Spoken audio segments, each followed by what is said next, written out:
Hello అండి, welcome to Karthika దీపం. ఇది నవ వసంతం. ఈరోజైతే ముందుగా బర్త్డే జరుపుకుంటున్న వాళ్ళందరికీ హ్యాపీ బర్త్డే టు యూ, పుట్టినరోజు శుభాకాంక్షలు. ఈరోజు 17th జూన్ ఎపిసోడ్ అనేది చేస్తున్నాను. ఇంతేకాదు రెగ్యులర్గా చేస్తాను. ఇక పైన కావాలన్న వాళ్ళందరూ సబ్స్క్రైబ్ చేసుకోండి, వాచ్ చేయండి వీడియో. ఓకే, ఇక అయితే ఈరోజు వీడియోలోకి బయలుదేరదాం. నిన్నైతే ఎపిసోడ్లో ఒకతను మామూలుగా వాళ్ళకు ఒక ఆర్డర్ కావాలని అడుగుతాడు కదా, అప్పుడు అతడు వచ్చేసి దీప అడుగుతుంది, ఎప్పటికి కావాలండి మీకు ఆర్డర్ అని.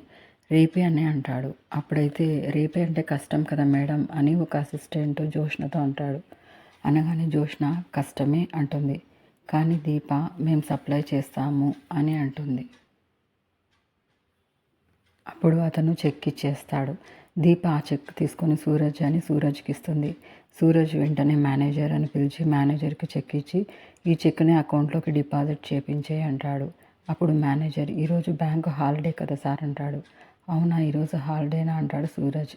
అప్పుడు దీప ఏం పర్వాలేదులేండి మేనేజర్, మీరు రేపు పోస్ట్ చేయండి చెక్కును అకౌంట్లోకి అని అంటుంది.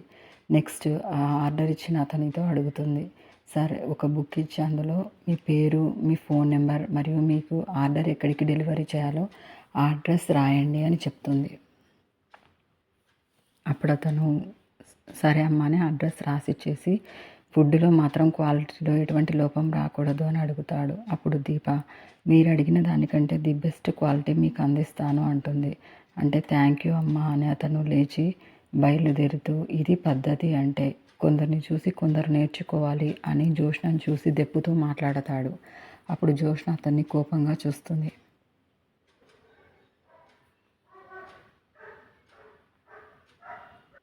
అందులోపే సూరజ్ దీప హ్యాపీగా ఇద్దరు చేతులు కలుపుకొని కంగ్రాట్స్ చెప్పుకుంటారు. అంతలోకి కార్తీక్ అక్కడికి వస్తాడు. వచ్చి అతడు ఆ ఫుడ్ డెలివరీ ఇచ్చిన అతడు వెళ్ళిపోవడం చూస్తాడు. తర్వాత కోపంతో ఊగిపోతున్న జోష్నను చూస్తాడు. చూసి ఏమైంది, ఏంటి సంగతి అని అడుగుతాడు. అప్పుడు దీప బావా మనకు ఫుడ్ ఆర్డర్ వచ్చింది తెలుసా, ఎంత అనుకుంటున్నావు, 1000 భోజనాలు, అడ్వాన్స్ ఎంత ఇచ్చారో తెలుసా, 10 లక్షలు అని చెప్తుంది. అప్పుడు కంగ్రాచులేషన్స్ అంటూ కార్తీక్ దీపకు చేయి ఇవ్వబోతాడు. అంతలోపే బావా అని కోపంగా అరుస్తుంది జోష్న. ఎవరైనా ఏదైనా సాధించినప్పుడు కంగ్రాచులేషన్స్ చెప్పడం మంచిదే కదా అంటాడు కార్తీక్. వాతావరణం వేడిగా ఉందంటే ఎండ ఎక్కువైందేమో అనుకున్నాను, వేసుకోలేదనుకున్నాను అంటాడు కార్తీక్. కానీ ఇది చూస్తుంటే వేడి వల్ల వచ్చింది కాదు, ఎవరి కడుపు మంట వల్ల వచ్చిన వేడి అని జోక్ వేస్తాడు కార్తీక్. అంతలోపే మళ్ళీ అక్కడి నుంచి జోష్న చాలా కోపంగా వెళ్ళిపోతుంది. జోష్న కోపంగా వెళ్ళిపోగానే కార్తీక్ ఇలా చూస్తాడు. చూడగానే సూరజ్ నవ్వుతూ సరే ఇంకా బ్రదర్, నేనైతే ఇక్కడ నుంచి వెళ్ళిపోతున్నాను, మీరు ఇక్కడ కూర్చోండి అని సీట్ ఆఫర్ చేస్తాడు. అప్పుడు కార్తీక్ దీప దగ్గర వచ్చి కూర్చొని పార్టీ ఏది అని అంటాడు. అంటే ఇంటికి వెళ్ళాక ఇస్తారులే బావా అంటుంది దీప. ఇంటికి వెళ్ళాక అని అంటాడు కార్తీక్. అప్పుడు కార్తీక్ సిగ్గుపడుకుంటూ ఎవరైనా వింటారు అంటాడు. అంటే అప్పుడు దీప కోపంగా ఇంటికి వెళ్ళాక స్వీట్ చేసి పెడతా అంటున్నాను అని అంటుంది. నువ్వు ఇలా చెప్తే జనాలు కన్ఫ్యూజ్ అవ్వరు అని సరదా పట్టిస్తాడు కార్తీక్. మొత్తానికి ముత్యాలమ్మ గుడి దీప గారు ఒక మెట్టెక్కేశారు అని కాంప్లిమెంట్ ఇస్తాడు దీపకు కార్తీక్. పో బావా, ఆర్డర్ రావడం గొప్పతనం కాదు, దాన్ని నిలబెట్టుకోవడం గొప్పతనం అంటుంది దీప నవ్వుతూ. నువ్వు నిలబెట్టుకుంటావులే మరదలా, పాపం చిన్న మరదలే ఏడు మొహంతో ఏ మూలన కూర్చొని ఏడుస్తుంటుందని అంటాడు కార్తీక్. అప్పుడు దీప నవ్వుతుంది. అంతలోపు జోష్న ఇంటి దగ్గర కూర్చొని డల్గా ఆలోచిస్తూ ఫోన్ చూస్తుంటుంది. కాఫీ తాగాలని కాఫీ కప్ అందుకోబోతుండగానే సూరజ్ వచ్చి ఆ కాఫీ కప్ తీసుకొని తాగుతాడు. నువ్వా అని అంటుంది. ఎస్ నేనే అంటాడు సూరజ్. నువ్వు ఇక్కడ ఎందుకు వచ్చావు అంటుంది జోష్న.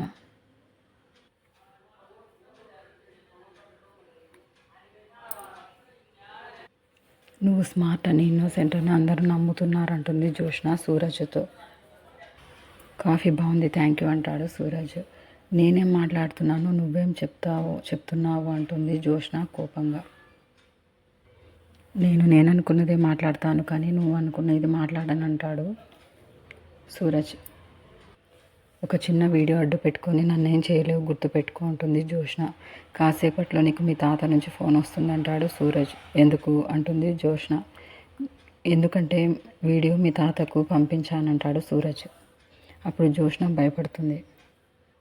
నువ్వు నా గురించి బయట పెడితే నేను నీ గురించి బయట పెడతా అంటాడు సూరజ్. అప్పుడు జోష్న నేను నీ గురించి ఎవరికి చెప్పలేదు కదా అంటుంది. మరి నేను కూడా నీ గురించి ఎవరికి చెప్పలేదు కదా అంటాడు సూరజ్. మరి వీడియో మా తాతయ్యకు పంపించా అంటావు కదా అంటుంది జోష్న. అసలు పంపిస్తే ఎలా ఫీల్ అవుతావో ఎలా భయపడతావో చూద్దామని ఊరికి అలా చెప్పాను అంటాడు సూరజ్. నువ్వు మరి ఇంత శాడిస్ట్ ఏంట్రా అంటుంది జోష్న. అప్పుడు నేను ఒక్కోసారి కొంతమంది నీడలా ఉంటాను, నేను వాళ్ళ ముందుంటే వాళ్ళలా కనబడతాను. నువ్వు ఇప్పుడు నా ముందున్నావు కదా, నీలాగానే నేను నీకు కనపడుతున్నానేమో అంటాడు సూరజ్. నిన్ను చిన్నప్పుడే డాక్టర్ దగ్గర చూపించాల్సింది వదిలేశారు, ఇప్పుడు బాగా ముదిరిపోయింది అంటుంది జోష్న. డోంట్ వరీ, నేను కరెక్ట్ చేస్తాను కదా అంటాడు సూరజ్. నీలాంటి మాటలు వాళ్ళ మాటలు కూడా వినాల్సి వచ్చింది చూడు, దీన్ని దరిద్రం అంటారు అంటుంది జోష్న కోపంగా ఊగిపోతూ.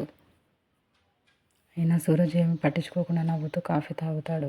అసలు ఎవర్రా నువ్వు, నన్ను మా తాతను కాపాడినట్టు ఫేక్ బిల్డప్ ఇచ్చి మా ఇంట్లో ఉండాల్సిన అవసరం ఏంటి అని అడుగుతుంది జోష్న.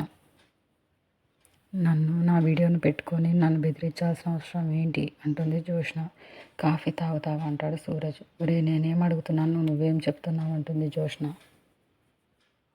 కాఫీ తాగుతావని మళ్ళీ అడుగుతాడు సూరజ్. నేను ఇప్పుడు ఏమి అడిగాను అంటుంది జోష్న. నీకు ఇప్పుడు అడగాలనిపించింది అడిగావు, నాకు చెప్పాలనిపించినప్పుడు నేను చెప్తానంటాడు సూరజ్. నీలాంటి వాళ్ళని బయట వదిలిపెట్టకూడదురా, వలేసి పట్టుకొని హాస్పిటల్లో ఉంచాలి అంటుంది జోష్న. నీకు ఇంకా టైం ఉందిలే అంటాడు సూరజ్. నీకైతే టైం లేదురా, దగ్గర పడింది అంటుంది జోష్న. అవును నాకు టైం దగ్గర పడింది, ఎందుకంటే నాకు ఆర్డర్ వచ్చింది, అదే వర్క్ చేయాలి అంటాడు సూరజ్. అయినా అవకాశం నీకు ఆఫర్ రాలేదు కదా అంటాడు. నీకు ఆఫర్ వచ్చింది కదా, నువ్వెందుకు వదిలేసావు అని అడుగుతాడు సూరజ్. నా ఇష్టం అంటుంది జోష్న. ఎదగడానికి ఒక అవకాశం వచ్చినప్పుడు వదిలేసే వాళ్ళని ఏమంటారో తెలుసా అంటాడు సూరజ్. ఏమంటారు అంటుంది జోష్న. ఏమంటారు జోష్న అంటారు అంటాడు సూరజ్. ఈ ఆఫర్ తీసుకుని ఉంటే నువ్వే గెలిచేదానివి అంటాడు సూరజ్.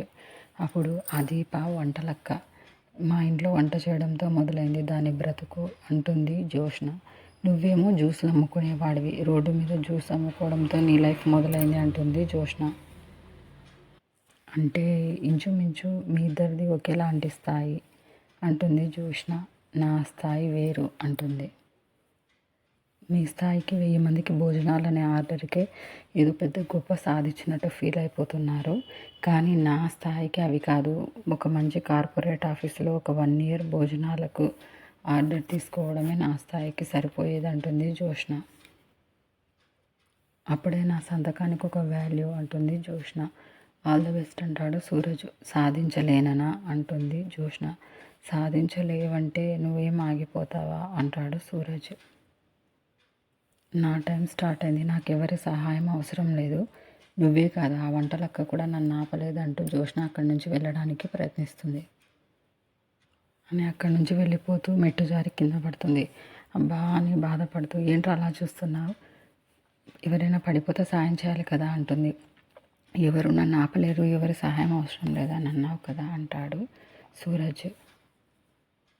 రే నవ్వకు అంటుంది సూరజ్ని.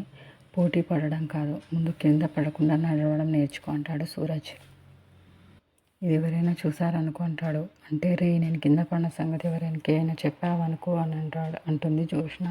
నేను పడ్డవారి గురించి చెప్పే మనిషిని కాదు, ఎవరైనా కింద పడితే లేపేవాడిని అంటాడు సూరజ్. మరి నన్ను ఎందుకు చేయలేదు అంటుంది జోష్న. నీకు సాయం చేయాలనిపించలేదంటాడు సూరజ్. బై ద వే నీకు విషయం చెప్పాలి అంటాడు సూరజ్. ఏంటి అంటుంది. ఈరోజు నీకు ఈ డ్రెస్ చాలా బాగుంది అంటాడు. మార్నింగ్ నుంచి చూస్తున్నావు కదా ఇప్పుడే చెప్తున్నావా అంటుంది జోష్న. నాకు ఇప్పుడే అందంగా కనపడుతున్నావు అంటాడు సూరజ్. నేను చిన్నప్పుడే హాస్పిటల్లో చూపించింటే నాకు ఇన్ని బాధలు ఉండేవి కాదు అని అంటుంది జోష్న. థ్యాంక్స్ అంటాడు సూరజ్. ఎందుకురా అంటుంది. నేను నిన్ను బాధ పెడుతున్నానా, నువ్వు నాకు చెప్పావు కదా, తెలియచేసావు కదా అంటాడు సూరజ్. రాహుకాలంలో గిఫ్ట్ షాప్లో అడుగుపెట్టినట్టున్నాను, కేతువులా తయారయ్యావు, నాకు వదిలేసా, మింగే వరకు వదిలేసాలేలా లేవు అంటుంది జోష్న. చందమామ కూడా నీ అందంగా ఉండదంటాడు సూరజ్. కర్మరా నాయన, నువ్వు ఎప్పుడు ఎలా మాట్లాడతావో తెలియక చేస్తున్నాను అంటుంది జోష్న. నిజంగా చెప్తున్నానంటాడు సూరజ్. చందమామ కంటే నువ్వు అందంగా ఉంటావు అంటాడు సూరజ్. కావాలంటే నీకు అనుమానం ఉంటే ఆ చందమామని అడుగు అంటాడు సూరజ్. నీతో ఉంటే నా బుర్ర పాడైపోయేలా ఉంది, నేను వెళ్తాను అని తల బాదుకుంటూ జోష్న ముందుకు నడుస్తుంటుంది. నేను కింద పడిన విషయం అయితే మళ్ళీ ఎవరికి చెప్పవు కదా అని అడుగుతుంది జోష్న. చెప్పాను, నా మాట గట్టు కాదు గోడ అంటాడు. అయితే దూకొద్దు, గోడ దూకి అబద్ధం చెప్పొద్దు, నేను కింద పడ్డానన్న విషయం ఎవరికి చెప్పొద్దు, చెప్పావా చచ్చావే అంటుంది జోష్న. మళ్ళీ ఆఫీస్లోకి వచ్చి పడ్డప్పుడు తెలియదు కానీ ఇప్పుడు బాగా నొప్పి లేస్తుందని నడుము పట్టుకుని నిలబడుతుంది జోష్న. అంతలోపునే శివనారాయణ దగ్గరికి వస్తాడు. ఏంటి జోష్న ఇప్పుడు ఎలా ఉంది అంటాడు. అంటే ఏమైంది అంటే కింద పడ్డావు కదా ఎలా ఉంది అంటాడు. నీకెవరు చెప్పారంటే ఎవరు చెప్తే ఏంటి ఎలా ఉందని అడిగితే ఎవరు చెప్పావా అని అడుగుతాడు అంటాడు. అంటే ఇప్పుడు బాగానే ఉంది అంటుంది జోష్న. నడవడం కూడా రాకపోతే ఎలాగా అంటాడు శివనారాయణ. అంతా తెలుసులే అంటాడు శివనారాయణ. సరే ఇప్పుడు బాగానే ఉందని కూర్చుంటుంది. సరే అని వెళ్ళిపోతాడు శివనారాయణ. అంతలోపే మన హీరో కార్తీక్ ఎంట్రీ ఇస్తాడు. కార్తీక్ ఊరికే ఉండకుండా పెద్ద మేడం గారు అంటూ అది ఆమె జోష్న కూర్చున్న చైర్ని తిప్పి అటువైపు తిప్పుతాడు. తిప్పి ఘోరం జరిగిపోయిందంట కదా పెద్ద మేడం గారు అంటాడు కార్తీక్. ఆ సీన్ అయితే చాలా చాలా ఫన్నీగా ఉంటుంది. జారి కింద పడ్డారంట కదా చెప్పండి మేడం అంటాడు కార్తీక్. నీకెలా తెలుసు అంటుంది జోష్న. లోకం కోడైకొస్తుంటే నాకెలా తెలిసిందంటావేంటి అంటాడు కార్తీక్. అంటే ఈ విషయం ఎవరెవరికి తెలుసు అంటుంది జోష్న. నాకు కూడా తెలుసు అమ్మాయి గారు అని దీప ఎంట్రీ ఇస్తుంది. చాలా చాలా ఫన్నీగా ఉంటుంది. అప్పుడు కార్తీక్ మా అమ్మ పేరేంటో చెప్పండి అంటాడు జోష్నతో. ఎందుకు అంటాడు. ఇది మైండ్కి టెస్ట్ అంటాడు. మైండ్కా అంటుందంటే జోష్న. అదే దెబ్బ తగిలింది కదా మోకాలికి, బ్రెయిన్ ఏమైనా డ్యామేజ్ అయిందేమోనని అంటాడు కార్తీక్. బావా అని అరుస్తుంది జోష్న కోపంగా. జస్ట్ టెస్ట్, పొరపాటున నీకు ఆ గట్టు మోకాలకు తగిలి నేను మర్చిపోయి నేను ఎవరైనా అడుగుతాను అనుకో అని అంటాడు కార్తీక్. నేను ఎవరైనా అడిగామనుకో నేను మళ్ళీ గుర్రం బండి వేసుకొని కొండెక్కాలి, లేదంటే కొండ మీద నుంచి దూకాలి అంటాడు కార్తీక్. ఎందుకు అంటుంది జోష్న. పాత సినిమాల్లో హీరో మరదలకి ఇలాగే గుర్తు చేస్తాడు అంటాడు కార్తీక్. అయ్యా మహానుభావ అంటుంది జోష్న చేతి మొక్కుతూ. నా పేరు జోష్న, మా అత్త పేరు కాంచన అంటుంది జోష్న. అప్పుడు దీప మతి పోలేదు బావా అంటుంది. కానీ కింద పడింది కదా అంటాడు కార్తీక్. అప్పుడు జోష్న నేనేం పడలేదు, జస్ట్ పడబోయాను అంతే అంటుంది. ఊరుకోండి పెద్ద మేడం గారు, వెనక నుంచి ఎవరో లాగిపెట్టి కొడితే బోర్లో పడ్డట్టు పడ్డారు అంటాడు కార్తీక్. నీకెవరు చెప్పారు అంటుంది జోష్న. ఎవరో చెప్పడం ఏంటి, లోకమంతా కోడై కూస్తుంది అంటాడు కార్తీక్. నోరంటే ఎలాగో తిన్నగా పనిచేయదు, కాలు కూడా పని చేయకుంటే ఎలా అంటాడు కార్తీక్. ఎవరి దిష్టి తగిలిందో ఏంటో అంటుంది దీప. కడుపు మంట కాలుకి అడ్డం పడి ఉంటుంది అంటాడు కార్తీక్. అమ్మాయి గారికి ఎందుకు కడుపు మంట అంటుంది దీప. ఆర్డర్ వచ్చింది కదా చూసి ఓర్వలేక అంటాడు కార్తీక్. బావా నాకేం కాలేదు, నేను బాగానే ఉన్నాను, మీరు వెళ్ళండి అంటుంది జోష్న. ఓకే అని ఇద్దరు నవ్వుకుంటూ వాళ్ళ ప్లేస్లకు మూవ్ అవుతుంటారు. అంతలోపే ఎవరో ఏడుస్తున్నట్టు శబ్దం వస్తుంది. అప్పుడు కార్తీక్ వెనక్కి తిరిగి ఎక్కడో ఎవరో ఏడుస్తున్నారే అంటాడు. అంతలోపు మేనేజర్ ఎంట్రీ ఇస్తారు. నువ్వేంటి ఏడుస్తున్నావు అంటాడు కార్తీక్. మేడం కింద పడిపోయారంటే కదా సార్ అని ఏడుస్తాడు మేనేజర్. అంటే అప్పుడు నీకు కూడా తెలిసిపోయిందా అంటాడు కార్తీక్. అవును సార్ అని అంటూ ఏడుస్తూ కళ్ళు తుడుచుకుంటుంటాడు. అంతలోకి వీడికి కూడా చెప్పేశావా సూరజ్ అని పళ్ళు కొరుకుతుంది జోష్న. ఎంత ఆర్డర్ పోతే మాత్రం కింద పడతారా మేడం అంటాడు మేనేజర్. మీరు ఇక్కడ నుంచి అందరూ వెళ్ళిపోతారు లేదా అని అరుస్తుంది జోష్న.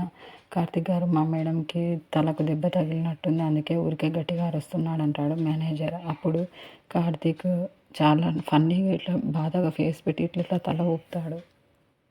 అప్పుడు వాడిని ఫైల్ తీసుకొని కొట్టడానికి వెళ్తుంది జోష్న. పాపం పలకరించడానికి వచ్చినటువంటి అభాగ్యుడు అమ్మవారి ఆగ్రహానికి బలయ్యాడు అంటూ కార్తీక్ మేనేజర్ని చూసి అంటాడు. ఆఫీస్లో అందరికీ తెలిసిపోయిందా బావా అంటుంది జోష్న. అంతలోపే జోష్న ఫోన్ రింగ్ అవుతుంది. కార్తీక్ ఫోన్ ఎత్తు అన్నట్టు ఇలా సాగ చేస్తాడు. అప్పుడు చెప్పు మమ్మీ అంటుంది జోష్న. కింద పడ్డావంట, ఇప్పుడు ఎలా ఉంది అంటుంది జోష్న వాళ్ళ అమ్మ. చెప్పు జోష్న, ఇప్పుడు ఎలా ఉంది అంటుంది జోష్న వాళ్ళ అమ్మ. అంటే అప్పుడు కార్తీక్ ఈమె జోష్న తల మీద చేయబెట్టుకొని బాధపడుతుంటే తల మీద ఇలా చిన్నగా కొట్టి చూస్తాడు. అత్తనా అని అడుగుతాడు ఫోన్లో. చెప్పురా ఇలా ఉంది అంటాడు. అంటే ఈ చంటిదానికి బాగానే ఉంది అంటాడు. అంటే అంతలోపే వాళ్ళ అమ్మ జోష్న వాళ్ళ అమ్మ ఏంట్రా వెటకారాలు ఆడుతున్నావా అంటుంది. ముందు దానికి ఎలా ఉందో చెప్పు అంటుంది. మనిషి అయితే బాగానే ఉంది మరి అనగానే ఫోన్ లాక్కొని నాకేం కాలేదు, నేనేం పడలేదు, నాకు మెదడుకి మోకాలికి అన్నీ బాగానే ఉన్నాయి, ఏ దెబ్బలు తగలలేదు అంటుంది జోష్న. రెండు బాగానే పనిచేస్తున్నాయి ఉంటా అని కట్ చేస్తుంది జోష్న ఫోను. జోష్న అంటుంది జోష్న వాళ్ళ అమ్మ. అంత ఫ్రస్ట్రేషన్ ఎందుకు అంటాడు కార్తీక్. అంతలోపు అక్కడికి ప్యూన్ పరిగెత్తుకుంటూ వస్తాడు. మేడం మేడం అనుకుంటూ. కింద పడిపోయారంట కదా మేడం అని అంటాడు ప్యూను.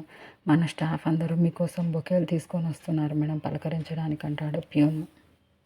ఇక్కడికి రమ్మంటారా ఇంటికి రమ్మంటారా మేడం అంటాడు. అప్పుడు ప్యూన్ని లాగి పాడేసి ఏట్లోకి రండి అని వెళ్ళిపోతుంది జోష్న. ఏంటి సార్ మేడం ఏట్లోకి రమ్మంటున్నారు అంటాడు ప్యూను. ఏట్లోకి కాకపోతే వెంకన్న స్వామి గుడి దగ్గరికి రమ్మంటారా అంటాడు కార్తీక్. నీకెందుకు పో అని అంటాడు. అప్పుడు సరే సార్ అని వెళ్ళిపోతాడు. అబ్బా అని అంటాడు కార్తీక్. జోష్న ఉడికిపోతున్నట్టుంది అంటుంది దీప. చెప్పాను కదా బ్రదరు సామాన్యుడు కాదని అంటాడు కార్తీక్. బ్రదర్ సామాన్యుడు కాదు, సరైన జోడి, దీనికి తిక్క కుదరాలంటే వాడే కరెక్ట్ అంటాడు కార్తీక్. అంతలోపు సూరజ్ నవ్వుతూ ఫోన్ చూస్తున్న వీడియో ఒకటి చూపిస్తారు. మళ్ళీ అంతలోపే అతని దగ్గరికి వచ్చేస్తుంది జోష్న. రే సూరజ్, నేను కింద పడినది చెప్పొద్దని చెప్పావు కదరా, అంతలోపే ఎందుకు చెప్పేశావురా అని అడుగుతుంది జోష్న సూరజ్తో. అప్పుడు సూరజ్ ఫోన్ చూస్తూ వెరీ ఫనీ అని నవ్వుతాడు. అప్పుడు ఒరే నీతోనే నేను మాట్లాడుతున్నది, నీకేమైనా చెవులు పోయాయా అంటుంది జోష్న సూరజ్ని. నువ్వు మాట్లాడాలనుకుంటున్నావు కదా మాట్లాడు, నేను వినాలనుకున్నప్పుడు వింటాను అంటాడు సూరజ్. నేను నిన్ను తిడుతున్నానురా అంటుంది జోష్న. నేనేం నిన్ను డిస్టర్బ్ చేయట్లేదే అంటాడు సూరజ్. నువ్వు తిట్టుకో, నేను రీల్స్ చూసుకుంటాను అంటాడు సూరజ్. రే అడవి మనిషి, నువ్వు మరీ ఇంత తేడా ఉన్నావేంట్రా అంటుంది జోష్న. అసలు మనిషి పుట్టుక మొదలైందే అడవిలో అంటాడు సూరజ్. ఇంకా చెప్పాలంటే ఒకప్పుడంతా ప్రపంచమంతా అడవి అంటాడు సూరజ్. నువ్వు అడవిలో ఉండడం కాదురా, నీలోనే ఒక అడవి ఉంది, మమ్మల్ని చంపుతున్నావు అంటుంది జోష్న. మనిషి ఇలా ఫ్రస్ట్రేట్ అవ్వటం వల్ల మొదటగా లివర్ పాడవుతుంది అంటాడు సూరజ్. మితిమీరిన కోపం వల్ల బాడీలో హీట్ పెరిగి హార్ట్ ప్రాబ్లం కూడా వస్తుంది అంటాడు. ఇంతకుముందు నువ్వేమైనా హాస్పిటల్లో పనిచేసావా అంటుంది జోష్న. కోర్టులో పనిచేశాను అంటాడు సూరజ్. నువ్వు జోకులు వేయద్దు అంటుంది జోష్న. నువ్వు చెప్తేనే తెలిసింది నేను జోక్ వేశానని అంటాడు సూరజ్. రే చచ్చినోడా, కొంచెం చెప్పింది వినిపించుకోరా అంటుంది జోష్న. థ్యాంక్స్ అంటాడు సూరజ్. అప్పుడు థ్యాంక్స్ అంటాడు సూరజ్ జోష్నతో. ఎందుకు అంటుంది. మనసులో ప్రేమ ఉంటేనే మనం ఎవరినైనా తిడతామని అంటాడు సూరజ్. నువ్వు చదివింది కాదు, నేను అడిగింది చెప్పు అంటుంది జోష్న. నేను కింద పడ్డానని చెప్పానని ఎందుకు చెప్పామని అడుగుతుంది జోష్న. నువ్వు కింద పడ్డావని నేను చెప్పడం నువ్వు చూసావా అంటాడు. అప్పుడు లేదు అంటుంది జోష్న. మరి నువ్వంతకు నువ్వే నేను చెప్పానని ఎలా కన్ఫర్మ్ చేస్తావు అంటాడు సూరజ్. పెద్ద లాజిక్ అని చెప్పొద్దు, నేను కింద పడ్డం నీకు తప్ప ఎవ్వరికీ తెలియలేదు, కాసేపు తర్వాత అందరికీ తెలిసింది, ఎలా తెలుస్తుంది అంటుంది జోష్న. నువ్వు చెప్తేనే కదా తెలుస్తుంది అంటుంది జోష్న. నేనైతే ఎవరికీ చెప్పలేదు అంటాడు సూరజ్. చెప్పకపోతే ఎలా తెలుస్తుందిరా అంటుంది జోష్న. చెప్పకపోతే ఎలా తెలుస్తుందిరా బాబు అని జోష్న చాలా చాలా చాలా ఫ్రస్ట్రేట్ అవుతుంది. ప్రామిస్ నేనైతే ఎవరికి చెప్పలేదు అంటాడు సూరజ్. అప్పుడు సరే పోనీ ఎలా తెలిసిందో చెప్పు, ఏం చేసావో నువ్వు చెప్పు అంటుంది జోష్న. ఏం లేదు, నీలాగే ఎవరు కింద పడకూడదని సీసీటీవీలో నువ్వు కింద పడిన ఫుటేజ్ని వీడియో తీసి అందరికీ మన గ్రూప్లో ఉన్న కంపెనీలో అందరికీ పోస్ట్ చేశానంటాడు సూరజ్. అంతే అంటాడు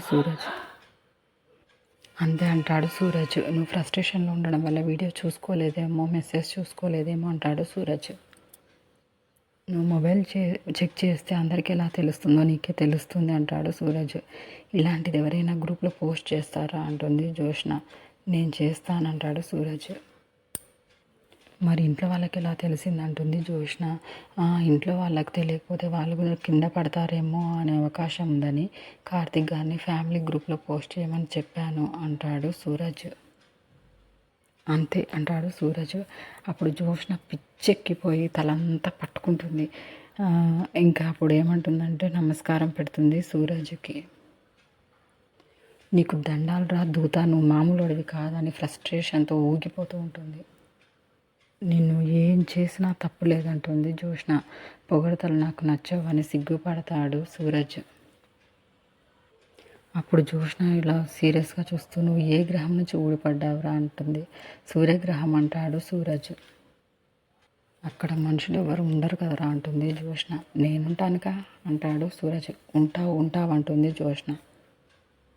నీ నాటకాలన్నీ బయటపడేదాకే ఉంటావు. నిజం తెలిస్తే మా తాత ఏం చేస్తాడో తెలుసా అంటుంది జోష్న. నన్నేం చేస్తాడో తర్వాత, ముందు నీ గురించి తెలిస్తే నిన్నేం చేస్తాడో నువ్వు చూసుకో అంటాడు సూరజ్. అప్పుడు నువ్వు కింద పడడం కాదు, మీ తాతయ్య నిన్ను కింద పడేస్తాడు అంటాడు సూరజ్.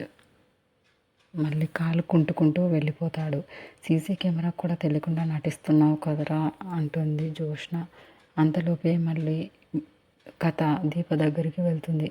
మిమ్మల్ని అందరినీ పిలవడానికి ఇక్కడికి కారణం ఒకటే అంటుంది దీప.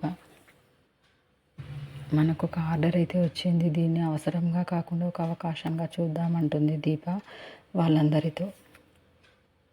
మనం డబ్బు కంటే ముందు నమ్మకాన్ని సంపాదించాలి, ఆ నమ్మకమే మనం ఇచ్చే క్వాలిటీ అంటుంది దీప. అప్పుడు కార్తీక్ ఆమె వైపు కాంప్లిమెంట్గా చూస్తూ ఉంటాడు. రొటీన్గా కాకుండా ప్లేట్లు అన్నీ వెరైటీగా ఉండేలా నేను ప్లాన్ చేశాను అంటుంది దీప. అంతలోపే కార్తీక్ సాగర్ గారు, ఇది మనకు ఒక మంచి అవకాశం అంటాడు కార్తీక్. మేడం మెనూ ఇవ్వండి అంటాడు అక్కడ వర్కర్. అంటే మెనూ మాత్రమే కాదు, ఏ ఐటెం ఎలా ఉండాలో ఎలా చేయాలో కూడా అంతా ఇక్కడ రాశాను అంటుంది దీప. చూడండి అనే పేపర్ అతడికి ఇస్తుంది. కావాల్సినవన్నీ తీసి పెట్టండి అంటుంది. ఈసారి మెనూలో పనస బిర్యానీ స్పెషల్ అంటుంది దీప. అలాగే మేడం, ఏదైనా అవసరం ఉంటే మీకు కాల్ చేస్తాము అంటారు వర్కర్స్. సాంబార్లో ములక్కాడలు వేయడం మాత్రం మర్చిపోవద్దు అంటుంది దీప. అలాగే మేడం అంటారు. ఇంకా మీరు వెళ్ళి కావాల్సినవి చూడండి అంటుంది దీప. అంతలోపే సూరజ్ అక్కడికి వస్తాడు. స్వీట్స్ నేను ఆత్రేయపురం నుంచి తెప్పిస్తున్నానండి అంటాడు సూరజ్. స్వీట్స్ పికిల్స్ నువ్వు చూసుకో సూరజ్, నేను బిర్యానీకి కావాల్సిన పులావ్ రైస్ గురించి చూసుకుంటాను అంటుంది దీప. అంతలోపు దీప ముందు కదలబోతుంటే తనకు కళ్ళు తిరుగుతున్నట్టు అనిపిస్తాయి. ఇలా కళ్ళు తిరుగుతూ ఉంటే కళ్ళు తిరుగుతున్నప్పుడు తల పట్టుకొని ఇలా కార్తీక్ను పట్టుకుంటుంది దీప. అంతటితో ఈరోజు ఎపిసోడ్ అయితే అయిపోతుంది.